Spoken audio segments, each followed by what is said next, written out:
life, every day, late at night, not okay. All I want, and I pray,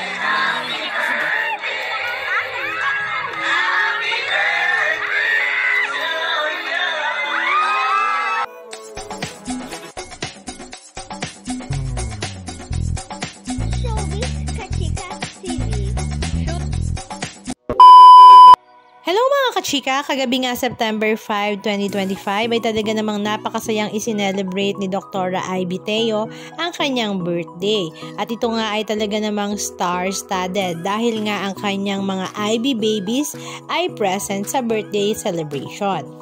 Pero hindi nga lang birthday celebration ni Dr. Ivy ang kanilang isinelebrate dahil isinelebrate nga rin nila ang ika-16th year anniversary ng Ivy Clinic kung saan ito nga ang favorite ng mga celebrities para nga sa kanilang mga beauty rest. Spotted nga dito ang mag-asawang Maha Salvador at Rambo Nunez, Nadine Lustre, Sophia Andres, Bea Alonso, Sara Labati, Catherine Bernardo, Kailin Alcantara, Kylie Bersosa, Sara Labati, Sue Ramirez, maging si Miss Diamond Star Maricel Soriano at talaga namang napakarami pang iba. Punong-puno nga ng tawanan, kulitan, sayawan at kantahan ng birthday celebration na ito. Halika at panoorin natin.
Anong masasabi nyo mga kachika? Just comment down below. And please don't forget to subscribe. Thank you!